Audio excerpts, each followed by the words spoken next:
Hello and welcome to Conscious TV. My name is Renate McNay and my guest today is Burgs. Hello Burgs, nice to have you here. Burgs is a teacher in meditation and Qigong, and he wrote 3 books. And that is The Flavour of Liberation, Volume 1 and 2, and Beyond the Veil. And I only had the time to dip in and out, and I decided I have to go for a long vacation to read these books because they are so really fascinating. So Burgs, you just finished an interview with Ian, and I would like to pick up on something which you mentioned in the end, that we all would benefit from organizing our minds. Now that seems to be such a big project, a lifelong project. So how can we do that? Gosh, how can we do it? Well, first of all, let's look at perhaps why it's important. Yes, yes. Well, as we were just discussing, you know, the quality of our mind is the definitive factor in the quality of our experience. And if our mind is poorly organized, our capacity to really enter into our experience in a balanced and rewarding way is usually compromised. So we tend to think that our happiness will be the result of finding a pleasurable experience.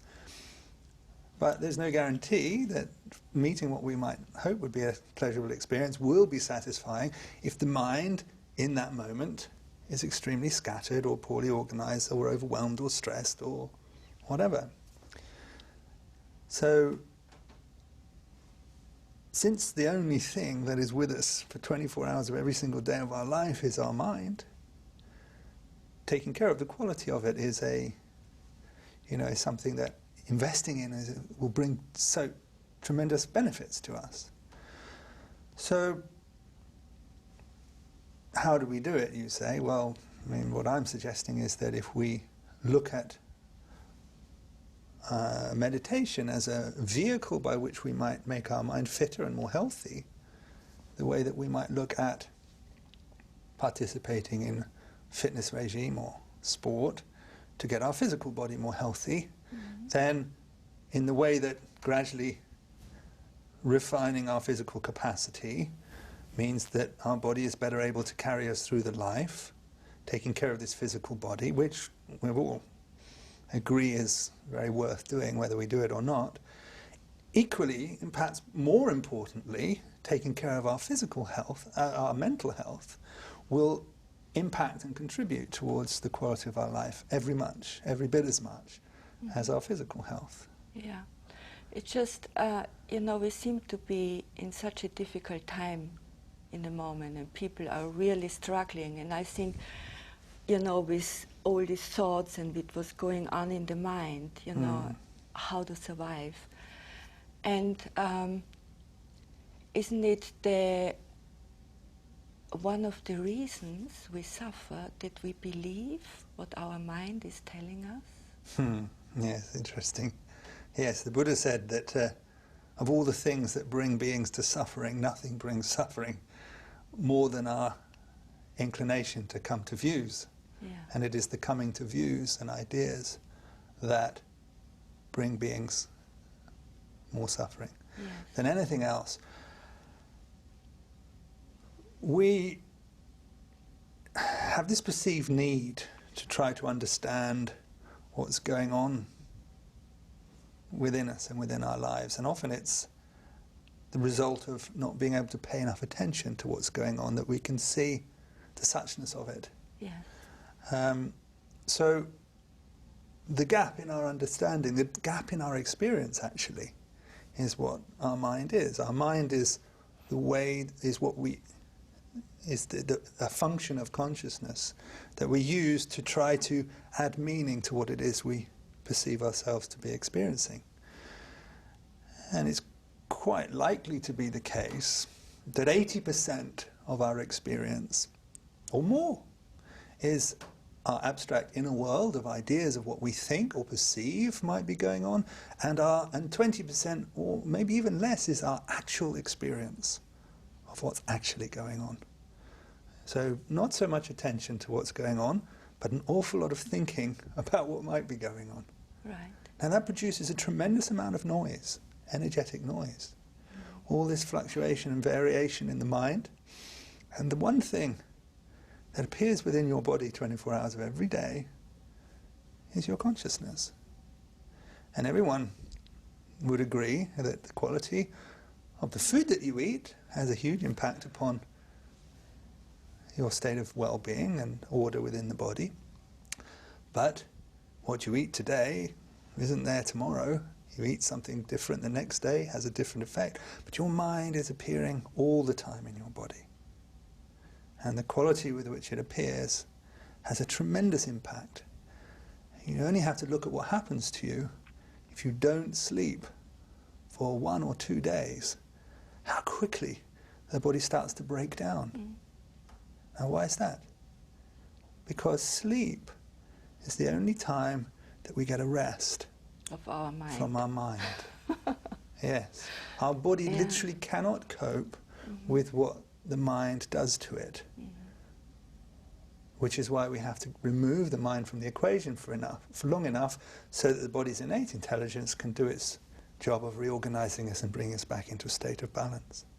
So yes, organizing our mind is a, extremely worthwhile thing to learn to do.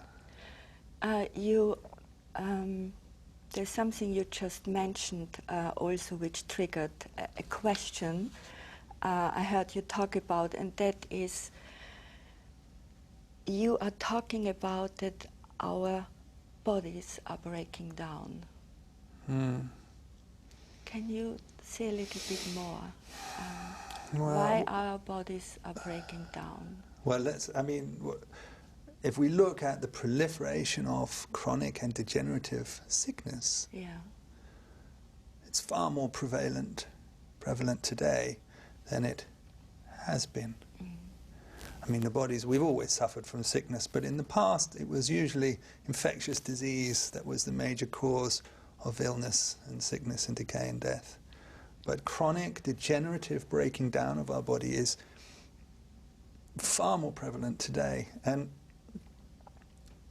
there's a number of reasons for it, but one of the reasons is the fact that our minds have become so inordinately complex.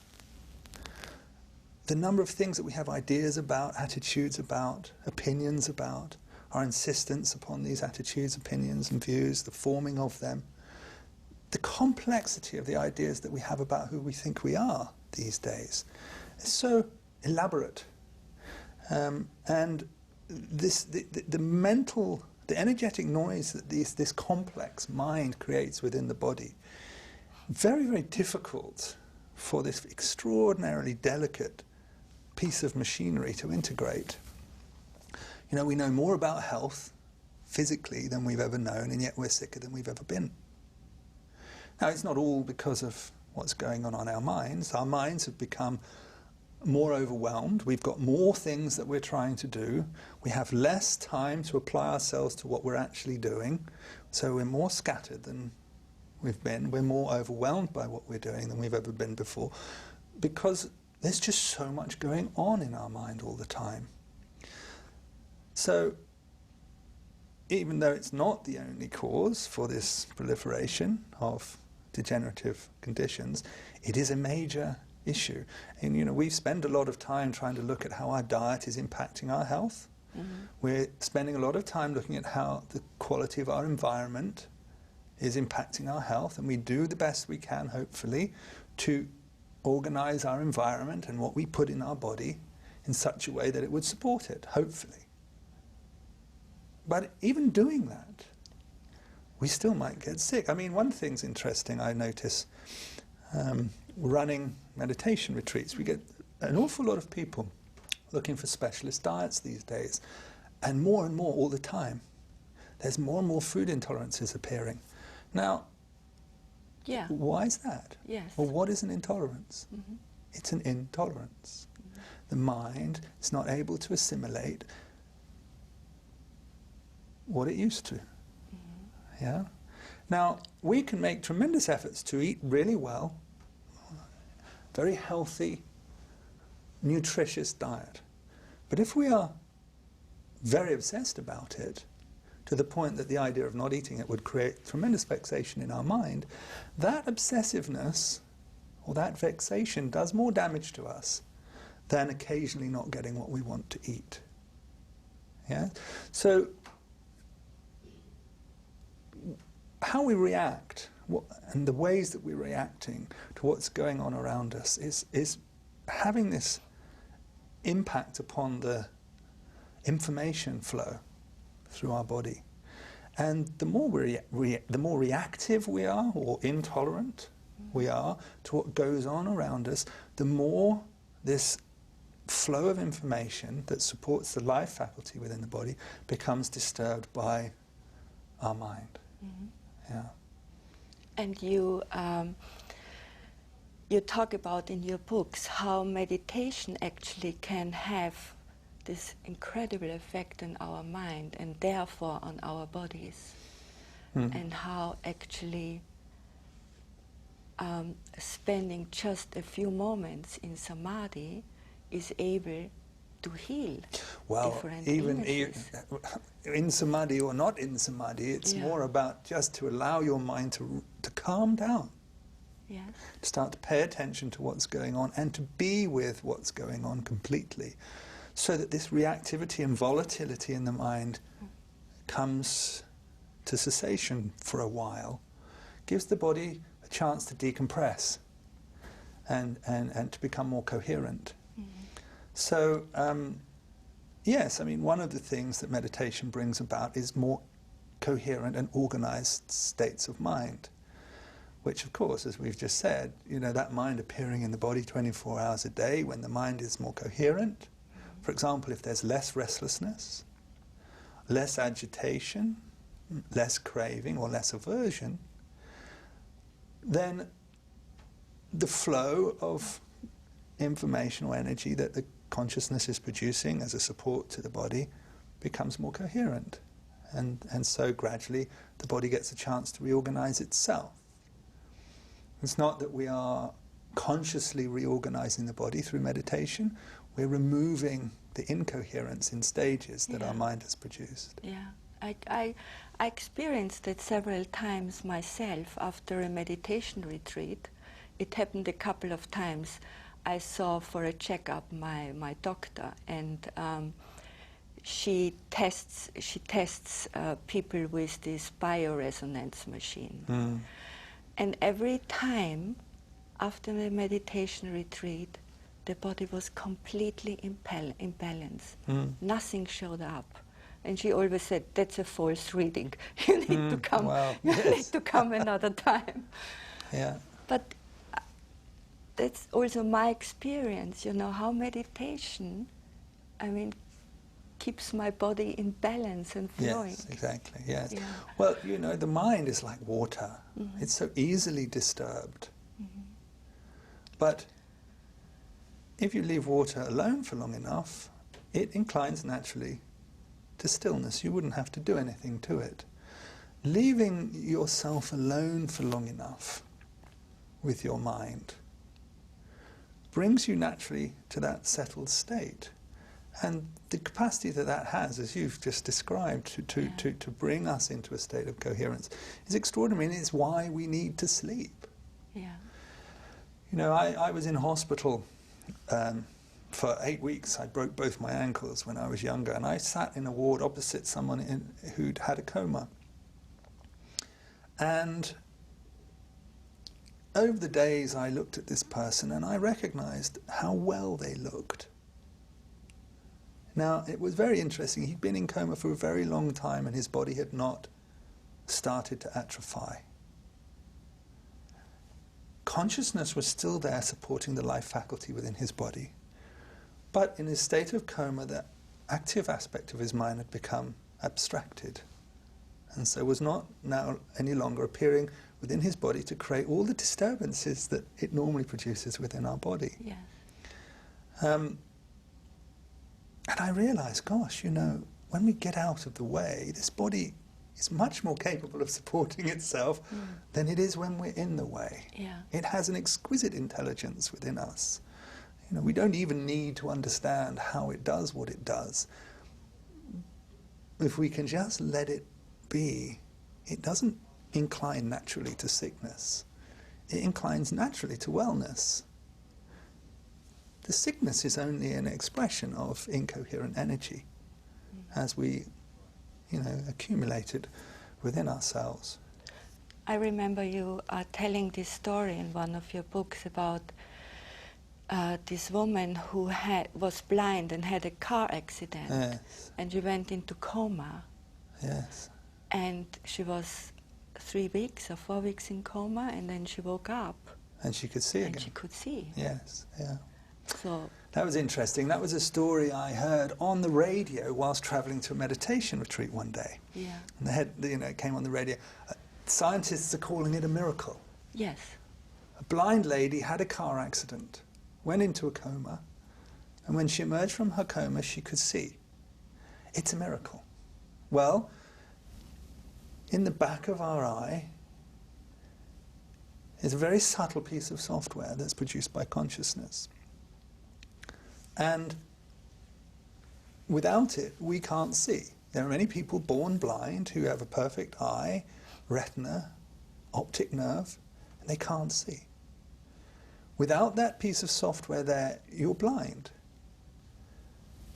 When it functions, this interface, this capacity to turn a visual object into the knowing of it, functions. For whatever reason, that piece of software would have become damaged and she would have gradually become blind. She was blind. She hadn't been born blind, she'd become blind. Whilst in a coma, whatever unconscious reaction's going on is a reaction to what she sees, whether it's aversion to what she sees that's creating a subtle disturbance or attachment or craving for what she sees, creating a subtle attachment. That piece of software was broken. During the time in a coma, that disturbing consciousness not appearing in the eye base was removed from the equation and the body repaired itself. Yeah. Now, I don't consider that to be a miracle at all. I can see that that would be what we would hope to happen when the interference that our mind adds to the equation is removed. So, when we look at how meditation has this capacity to heal our body, as I said just now, it's not because we are actively seeking to heal the body. The healing is really just a byproduct of coming gradually in stages into a more coherent state, a less interfered with state. Yeah. So what about all these things which are lurking around in our unconscious, like traumas and, you know, experiences from our childhood, which, you know, all these stories are attached to every cell in our body. You know, when you say organizing our mind, how does that get organized? How does it get released? How can we free this body? Okay, well, let's look at it. There's two aspects in which the mind, or two main aspects in which the mind is interfering with the body. One is through the bad reactions to our memories, like what you describe as trauma, as an extreme case. And the other is the negative habit patterns of our mind arising moment to our ordinary experiences. So we look at the mind, there are three routes to the mind. There's what we call the hot route, which is aversion or non-aversion. The mind has a tendency towards aversion or non-aversion. A tendency towards greed or non-greed, or what we call, which is cold energy, and a tendency towards ignorance, which is not to pay attention, or towards mindfulness, which is the paying of attention. And the blocked energy, the ignorant energy is the blocked energy. So the body atrophies by the flow of energy becoming blocked, or it becomes hot through accumulation of aversion, or excessive cold energy in the body through accumulation of attachment energy. With regards to things like trauma, it's important to understand it isn't what happened to us that is the issue. Whatever we might make the reflection, what's the worst thing that ever happened to me? Two things are almost certainly true. One, it's not happening right now. And two, it almost certainly has happened to somebody else. Was it the cause of their undoing or their sickness? So, how we react to what happens to us is what produces this either incoherent or coherent flow of life force within us. If we've had a particularly strong, unwholesome reaction to what happened that you call trauma, it's the identification with the fact that it's me arising in the present moment that continues to allow it to impact upon your body. Not what happened in the past, because there's no aspect of your body arising now that was arising then when you had that experience. It's a totally new body that's rebuilt itself many, many times. It is continuing to be impacted by that unconscious association with the idea that it was me. When we can let go the idea that it was me that this happened to, then all it is was something that happened. Yes? So, for example, let's just make a rather trite-sounding example. Let's say your mother left you out in the garden in a pram one day when you were very young and it rained and she was indoors having a coffee morning with her friends and she forgot completely about you. Yeah. Now, one way we could react to that experience was, oh dear, my mum's forgotten about me and left me out in the rain. Another way we could react to it is, I can't believe my mother has forgotten about me and left me out in the rain. How could she? She obviously doesn't love me. Yeah? Now, exactly the same thing is that you got out, you got wet, and sooner or later your mother remembered you and brought you in. Very different impact upon you, that experience, depending upon how you reacted to it. But there is a third option. And yes. The third option is, I have all forgotten about it, but something in the body remembered. Yes, because you haven't forgotten about it. Because the body only remembers. The body arises in this moment. Yeah. Each moment, dependent upon the various conditions for its arising. One of the conditions for its arising is the arising of, as you called, the unconscious mind. Yeah. Yeah, and all its associations with what it thinks has happened to it. If you had you've forgotten about the fact it happened, but you still remembered, if you did remember it, how you reacted. You haven't let go your bad reaction to your memory. When you can think about the fact that your mother left you out in the garden and completely forgotten you, and it was, oh dear, my mum forgot me, bless her, she's quite forgetful. No big deal. The memory is still that you got left out in the garden, but there's no agitation associated with it. Yes. Now, in extreme cases, where there's extreme trauma, it can be quite a challenge to get to the point of being able to accept that it is what it is. But the truth is, whether you like it or not, it remains a fact that it happened and it is what it is. And the only impact it has upon your present, because it's not happening now, is the way that we continue to react to it. So one of the things that one of the processes, or one of the functions of our meditation is it brings about, through paying enough attention, a capacity to allow ourselves to be with what is, as it is, even if it's the arising in our mind now of a memory from the past. So with more discernment, we might recognize that it wasn't the fact that my mother didn't love me. And even if it was the fact that my mother didn't love me, it doesn't need to be the cause for my undoing. The cause for my undoing is the fact that I don't like the fact that my mother didn't love me, for example. You know, very unfortunate it might be, but it remains a fact that it is what it is. You with me? So it's not what happened to us that is disturbing us. Momentarily, the stress and anxiety of being left in the garden, yes. But as we continue to carry that with us, it's our association with the idea of it happening to us that continues to impact upon us and create coherence. When you can be with the feeling associated with your experience without being disturbed by how you feel about it in any way, then the bad reaction in your memory is let go. And then that charge that you just described to at a cellular level is released from what we call the base of our body, the software side of our body, the information side. Do you think we can manage in one lifetime to release all this information? Well, it's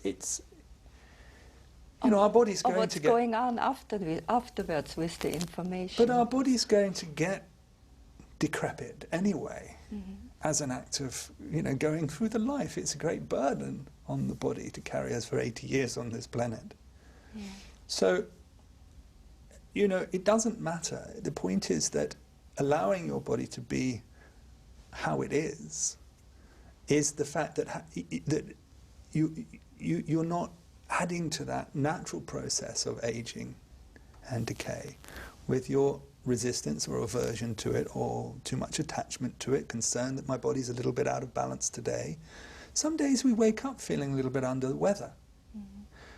That's as may be, but not being able to bear feeling under the weather, that has a really detrimental effect upon us.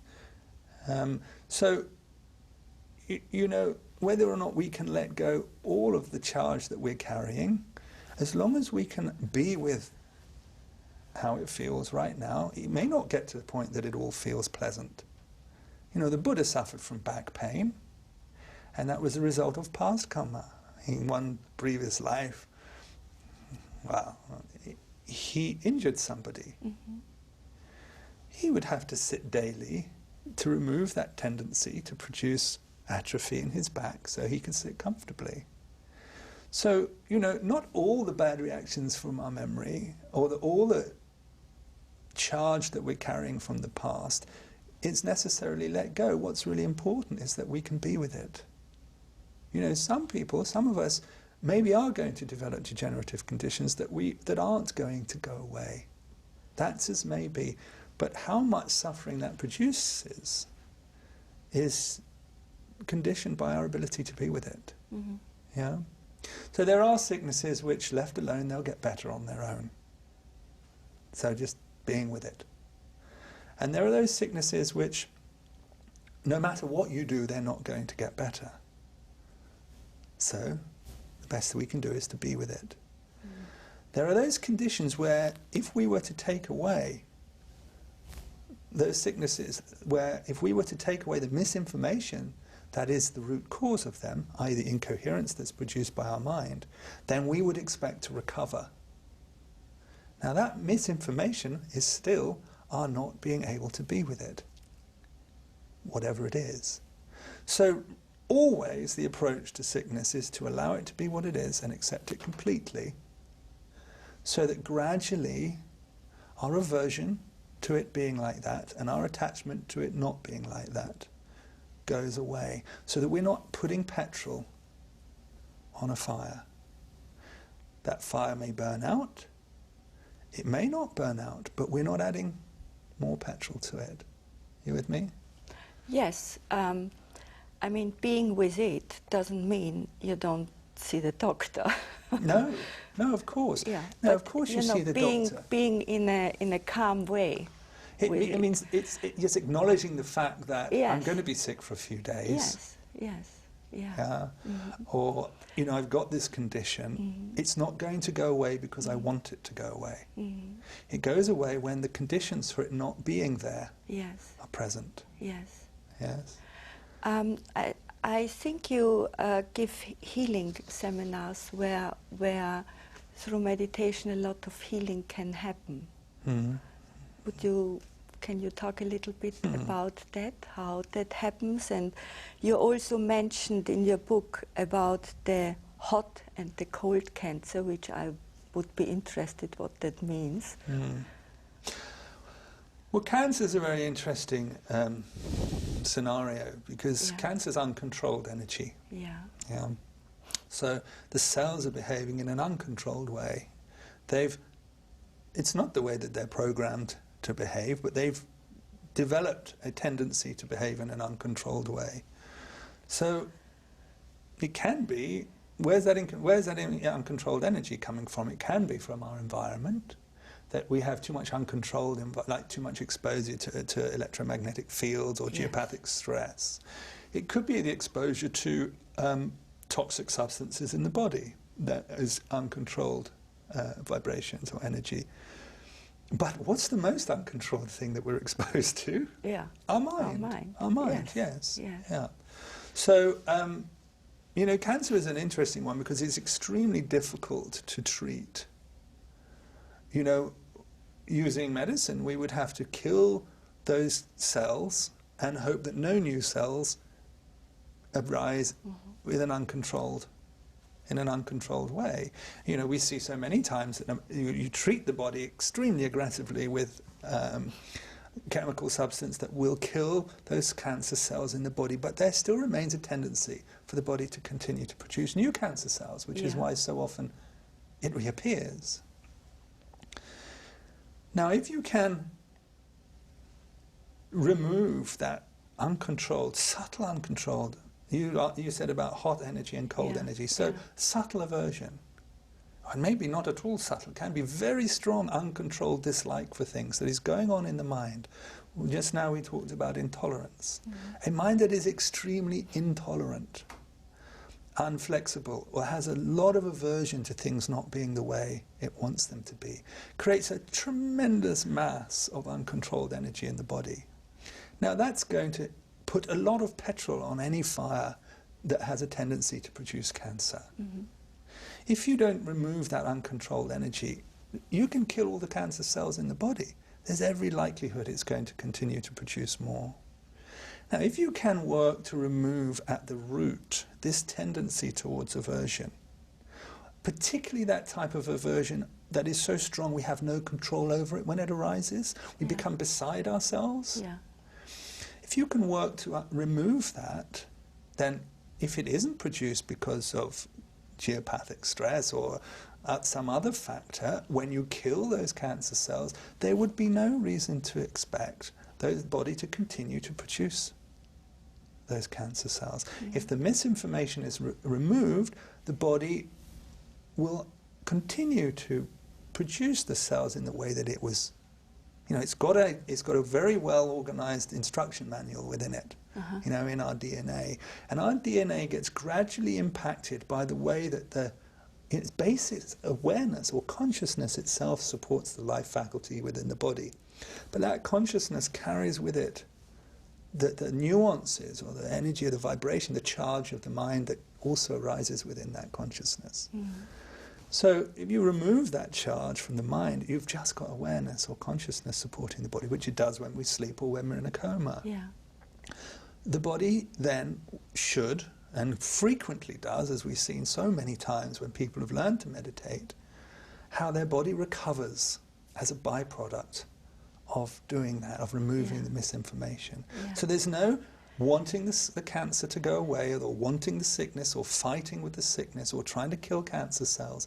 There's merely the removing of that misinformation at a conscious level. So, and in your healing weekends, it's not actually worked, as you just said, on particular illnesses. Is there a certain type of meditation you teach to enter deep into this body, or what do you do? How does it work? Okay, so there are two levels of approach. There's one level where we learn to recognize that basic state of awareness itself as the innate state of consciousness. So we learn to see that mind is an occasionally arising process or conditioned process arising within awareness itself. So that is an experience. It is an experience, yes, that learns, so we learn to recognize, disassociate somewhat with this idea that this mind is me. Yeah. So we can be with our experience as it is. That's one step in learning to be with things as they are. And you guide people to this experience. Teach them to learn to practice a meditation, yes, where they recognize and learn to abide in awareness as such. Yeah. Leave the mind alone. The other aspect we need to learn is how to reorganize those conditioned states of mind that do have a tendency to continue to arise. Yeah. So if our mind is prone to greed or craving, then we learn, and it's not something we can do because we don't want it to be there, we learn to reorganize the habit patterns of the mind so that we're less prone to greed and craving. If we are prone to anger, aversion, ill will, then we learn to reorganize the mind in such a way that we are less prone to anger, aversion and ill will. If we're prone to ignorance, i.e. non-attentiveness, we learn to pay attention through mindfulness. So one aspect is to learn to recognize the part of our mind that actually is quite happy to allow things to be. And the other aspect of meditation is to reorganize that part of the mind that tends not to be able to leave things as they are. And you reorganize by understanding or by seeing? By paying attention. By paying attention. As you pay attention to the nature of your experience, as you pay attention to your experience, the more completely you pay attention to it, the more its true nature reveals itself to us. Now, our mind is a process that we use to fill the gap in our understanding. And why is there a gap in our understanding? Because we can't pay enough attention to see what's actually going on. So not knowing what's actually going on, we formulate an idea about it and an opinion or a reaction to that idea of what's going on. For example, I couldn't see whether my mother really loved me or not. It appeared that she didn't, for example. You know, we create the idea in our mind. Yeah. I can't see what's going on around me in the world, or what's the cause for the way things are, so I'll create an idea about it, and an opinion, and a reaction to it. So it's this not paying enough attention that causes this tendency to proliferate with the mind. In the act of learning to pay attention through what we call concentration and through mindfulness, first of all, we meet our experience more completely as it is, and secondly, as all our attention starts to enter into the experience itself, less of our attention is placed upon the mind. So the mind quietens down in the process anyway, and the entering more completely into the experience creates less of a perceived need to add something to the experience with the mind. So where shall the focus for our attention be? To the inner experience or to the outer, I mean, looking at things, for example, talking to somebody or doing something? Where shall the focus be? Well, what we're suggesting is that whatever experience that is arising around you, and inside, yes, it arises. It arises within awareness. Yes. Yeah, and then associated with that perception of that experience as it arises within you is a feeling associated with it. Yeah. And associated with that feeling is a reaction to it. So these three aspects of what we perceive to be going on, how we feel about it and how we react to it, are all arising within awareness itself. So how we react to it and how we feel and how what we perceive, those are aspects of our mind. Yes. If we rest within awareness, we witness the arising of the experience together with the perception, the feeling and the reaction. Yeah? So you rest upon the completeness of the experience, which contains these three aspects. So our feeling may be pleasant, neutral or unpleasant. there's no guarantee that it's going to be a pleasant experience. Sometimes it feels unpleasant. But what we tend to do is to glue together the unpleasant feeling with the I don't like, and the pleasant feeling with the I want or I like. Sure. With enough attentiveness, we can recognize that the feeling is one thing, it doesn't feel very nice. The reaction is, I don't like it, is another. But how about, it doesn't feel very pleasant, but it is what it is. In that moment, that's equanimity. That equanimity cuts off at the root that I don't like. So now associated with this unpleasant feeling is a reaction or non-reaction of equanimity. And the charge that we're carrying around the feeling, which may well be unpleasant, is gone. You with me? So it's not about always seeking a pleasurable experience, because we're not going to succeed at always finding a pleasurable experience. It's about meeting the experience as it is, regardless of what it is, and if it's unpleasant, then so be it. Not that we would seek the unpleasant, but when it comes our way, to be with it means we're not dragging any trace of it when it's gone into the next moment or the next moment or the next moment. We merely allow it to be what it is. So it's through discernment, through paying enough attention to what actually constitutes our experience, is what we learn through mindfulness, through meditation. We learn to see how it is that the way in which I'm reacting to my experience is the thing that's really governing and conditioning the quality of the experience itself. Not the experience itself, not actually what is appearing within us. Yeah. So it's these reactions to what's gone on. It's the charge that we're carrying. The unorganized mind, as you would say. Yeah, disorganized. Yes. But these are habit patterns. They die hard. Yeah. You know, we have to work. You can't. You know, choosing not to be angry. Or saying I must not be angry. First thing is to recognize that actually it might be my restlessness, or it might be my greed or my craving or my aversion or my intolerance that is one of the things I feel dissatisfied. That's a major step.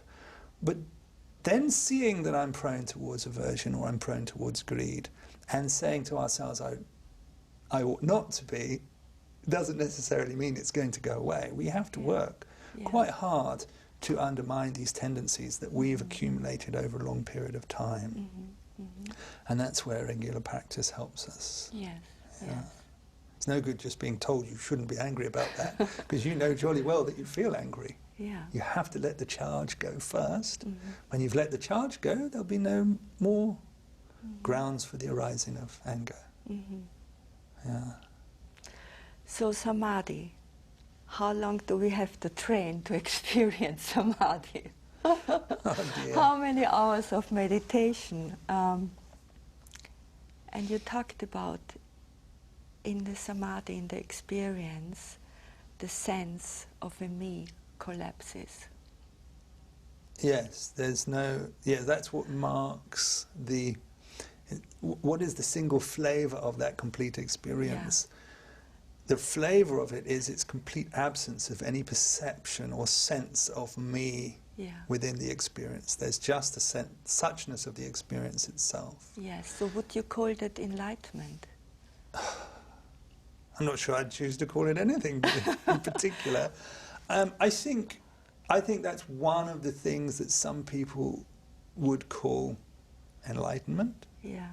I don't really like to label things so much, but what actually constitutes that experience is when one is immersed completely enough within the experience that the arising of what we call bhavanga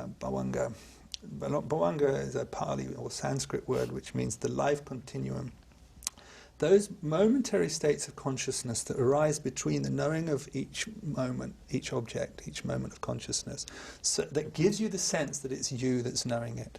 So you look at me, you sit here, you look at me, and the experience of seeing me registers in your heart base, and the association and impression, feeling, perception, feeling, and how you react to just sitting here with me registers in the heart base and leaves an impression. As that there's an aspect of consciousness that comes up as we receive that impression. And in that, what should we call it to make it easier to understand? Let's say it's our memory. Yes. Yes, which contains all of your memory. Which Are you talking about the heart base? The heart base is the software. It's the subtle piece of software that supports the arising of consciousness itself within the body. Mm-hmm. And within that arises this state of consciousness that is just the knowing of what's happening right now, and then the sense of what it means to me, i.e. the sense of it's me that is experiencing. It's arising to me. Yes. Yeah. So this bhavanga consciousness is arising between each moment of knowing every object, and it gives you the sense that it's you that's experiencing it, because it's all the associations of that, it's the relating of that experience effectively with everything I've experienced before. So how does that compare with what I've previously known? That's how we relate what we know, what we're experiencing now, to what we've known in the past. Now, normally when we're in a state of meditation, even if we become one-pointed on an object, we continue to concentrate upon that object, and between each moment of knowing it, this bhavanga consciousness continues to arise with a sense, a subtle sense, of me, the knower of the experience. Yes. When we enter into a state of what we call absorption, or samadi, the mind, the attention becomes so unified with the object that it's knowing that there is so little shaking, there's so little reaction to it, that it doesn't disturb the heart base. The knowing of the object does not disturb the heart base at all. And there is no longer, there comes a point where the arising of the bhavanga consciousness becomes cut off. So between one moment of knowing the object and the next, there's no arising of this sense of me as the knower. There is just the streaming of awareness and the knowing of what it is experiencing. So this is a state of what we call samadhi. Yes. What the mind then chooses to take as its object of concentration, that remains to be seen. So we might start by taking, say, the breath, a really relatively easy to find object. Eventually we take a more rarefied object. The subtler objects are harder to concentrate one-pointedly upon. We may, in time, learn to concentrate just as one-pointedly upon that awareness itself as we were able to concentrate upon the arising and passing of the breath. And at the point at which the mind enters attention rests upon the arising of awareness itself and enters into a state of unification with that, then that is that state of samadhi that we talk about, which is a pure state of consciousness, an unwavering state of consciousness, where it's a state of pure clarity. There is nothing arising within it. Yes. It's just the suchness. So it's not actually taking any object, but its own presence. Yeah. Which is a very refined state of consciousness. So just to go back to this software you were talking about in our heart base, is this like the self-reflective mechanism? You know, where consciousness bends on itself and looks at itself? No. Is this the split? Well, of that, here's me and that's the object. Well, the sense of yourself, this is something we can only really fathom through the experience itself. But the sense of ourself as being the experiencer of the experience is an illusion. It's illusory, actually. It appears to be there. It's not inherently there. Now, that's a very difficult thing for the mind to grapple with. And the mind does not innately feel very comfortable with that idea. So rather than get into a deep and involved philosophical debate about the nature of self, perhaps what I'll say is that through experience, through entering ever more completely into our experience, our perception of self fades gradually in stages. so that the completely awake experience itself is actually defined by the complete absence of any sense of self within it. So the point being, we come to see in the end that the sense of self is not innately there. It's conditionally there. And through seeing that it's not innately there, gradually we learn to disinvest in our ideas of it, you know?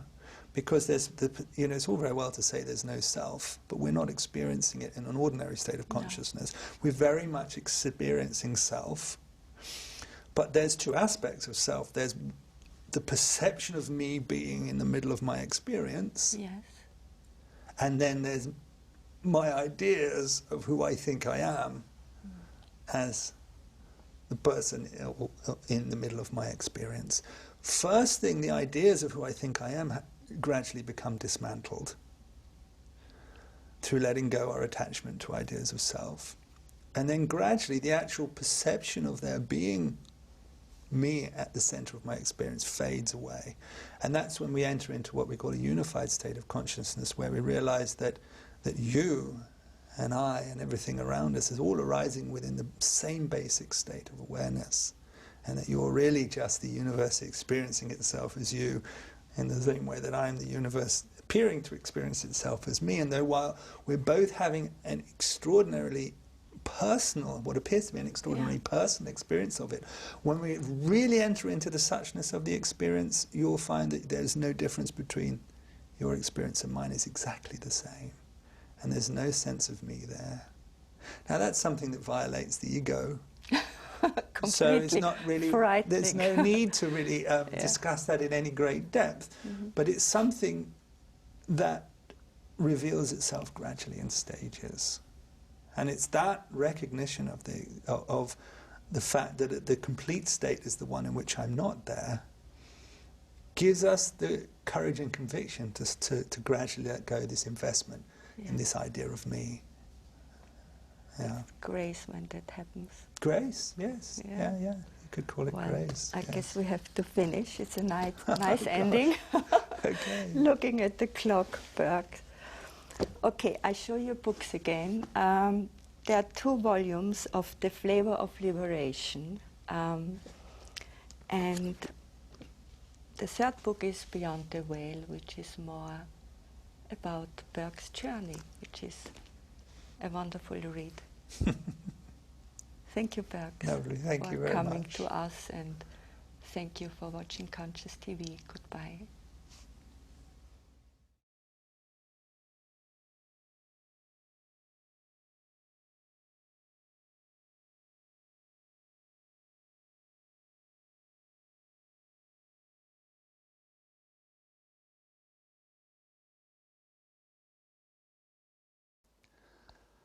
All right, let's have a look at how we might set up our meditation practice in a way that will give it the best chance of progressing smoothly, rather than something we might find ourselves tiring with as we progress. How you set your meditation practice up will have a great impact upon the chances of it entering into a successful or a pleasing or a well-organized state. So first thing is our posture, and it doesn't honestly matter how you're sitting.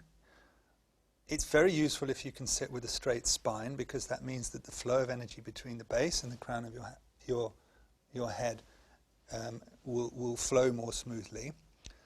We sit cross-legged because it gives us a stable platform. It's very difficult to fall over, but if that's uncomfortable for you, then sit with your feet flat on the floor, but try to have an upright spine. It's also extremely important to be completely relaxed, because if there's any tension in your body, gradually your mind will stiffen, and no matter how much you're trying to relax, you'll find that your mind stiffens gradually as your meditation progresses. So at many levels, meditation is about learning how deeply can we become relaxed without falling asleep. So we must learn to relax first, and then we can bring energy to the mind from a relaxed state. So let's go through some simple steps that you might want to follow as you set your practice up, and then understand, once you've entered into a well-organized state, how you apply yourself thereafter in meditation. Actually, it really doesn't matter. There are 1,000 ways of meditating, and they're all successful if you learn to do them skillfully. If you don't do them skillfully, you're unlikely to get success. So the way in which you set your practice up and apply yourself within the practice is the governing factor, rather than deciding what's the most important object to meditate upon. So let's just set our practice up and go through some simple steps that will help. And again, it doesn't matter whether you have your eyes open or closed. If you're prone to external distractions, then it's useful to have your eyes closed.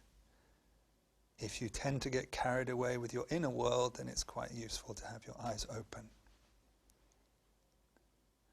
So let's do our meditation. Relax into your posture. Let the flesh relax around your bones. And review your body for any tension and relax into it. Soften your mind in the same way that you can review the body for tension in your muscles. Review your mind as if it was a muscle and check that it is in a state of ease.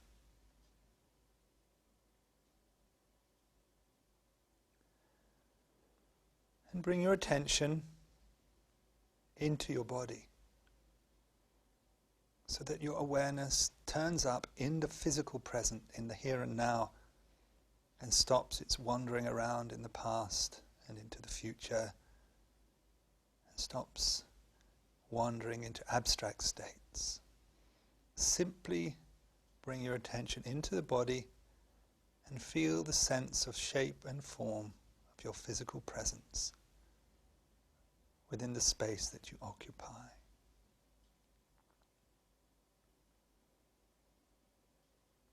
Just to establish a sense of mindful presence in the here and now.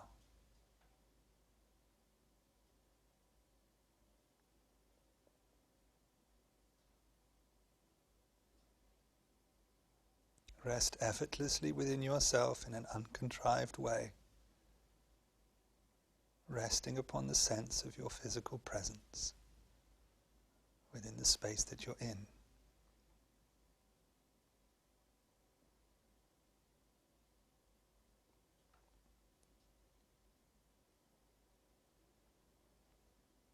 And tune in to the stillness of the room around you from within your body.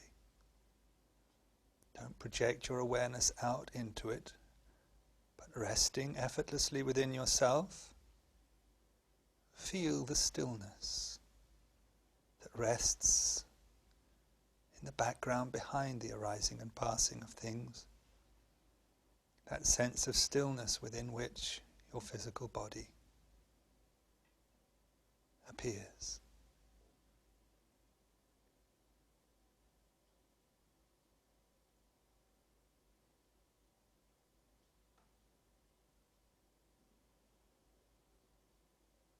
Relax with attentiveness into that sense of stillness, without losing your sense of physical presence within it, so that you have a fully embodied experience while you rest effortlessly. Fully aware, deeply settled.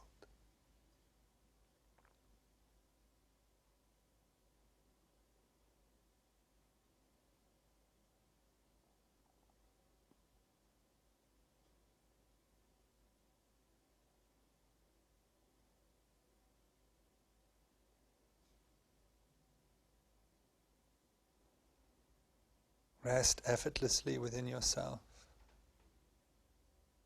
Leave everything as it is.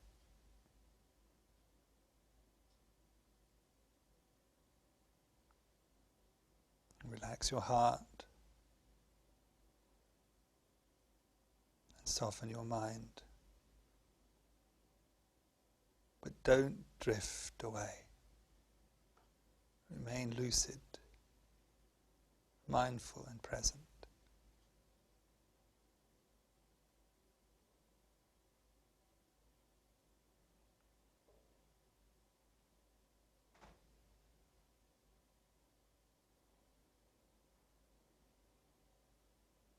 Paying attention in the here and now to our physical presence within the moment brings attention from the conditioned state of mind to awareness itself.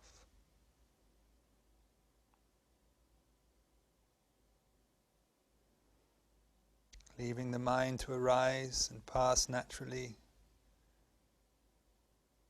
within awareness. The same way that the sound of my voice would arise and pass naturally within awareness. Leave it all alone.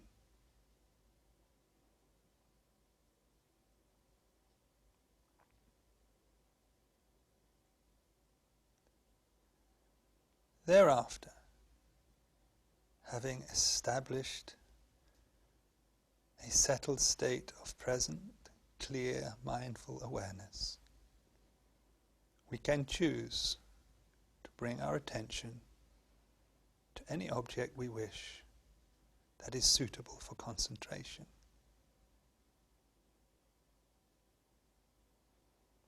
Or you could continue to just rest effortlessly in a state of equanimity, allowing everything to be without concentrating.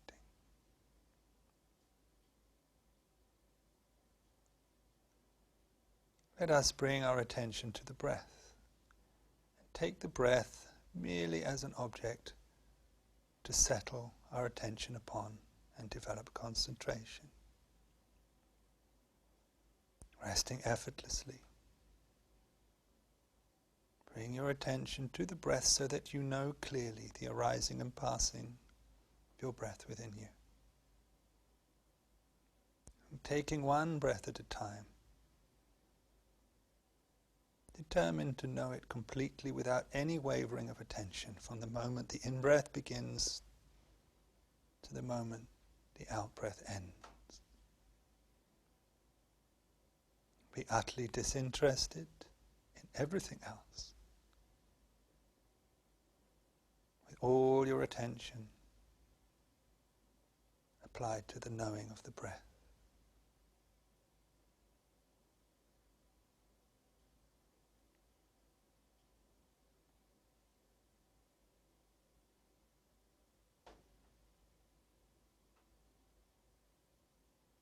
Settle down your attention until it becomes still. In the same way that you know if your body is moving or whether it has come to a point of rest, so too your attention is moving and wavering and wandering or comes to a point of rest. Rest effortlessly upon the breath and through attentiveness, in a deeply relaxed way. Know the breath continuously, uninterruptedly. Concentrate upon the arising and passing away of your breath.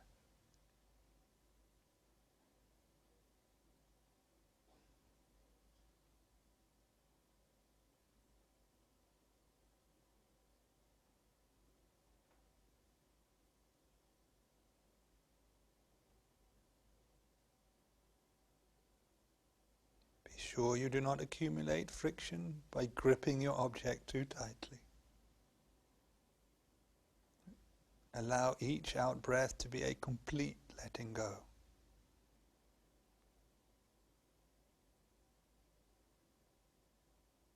so that as each out breath comes to an end, you're left in that deep, effortless state of stillness from which the breath is arising and passing.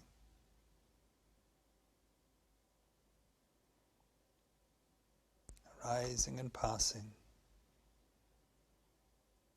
naturally within the stillness of awareness itself. Utterly undisturbed by that which it witnesses.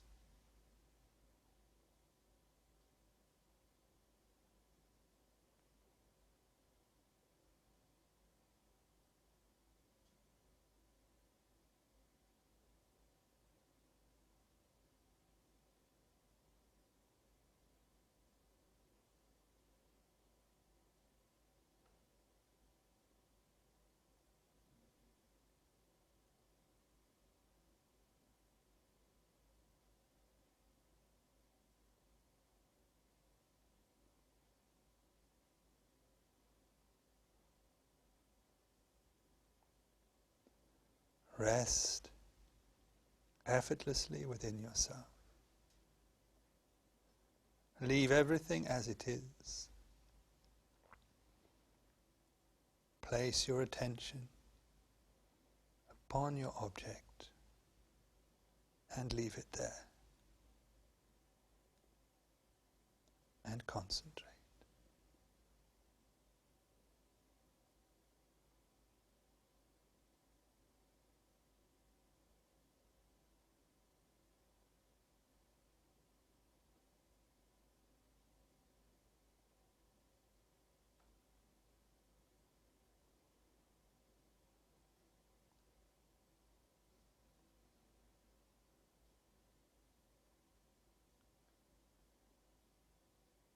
Try to remember these simple steps when you set up your meditation, so that when you come to concentrate upon whatever object you choose, you are settled deeply enough that it is just an act of placing your attention somewhere and leaving it there, naturally.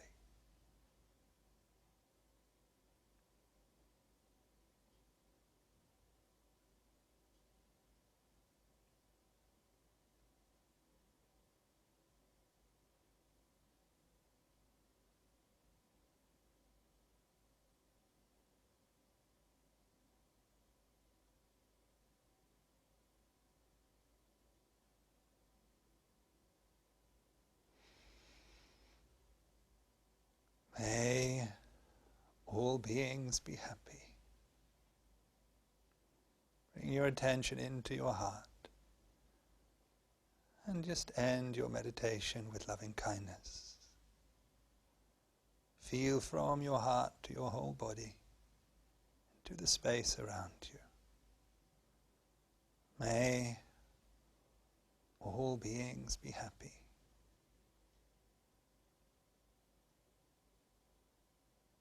May all beings be happy.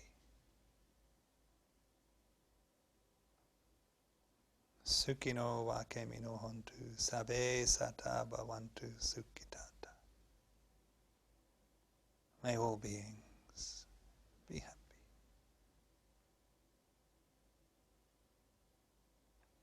Breathe in and relax.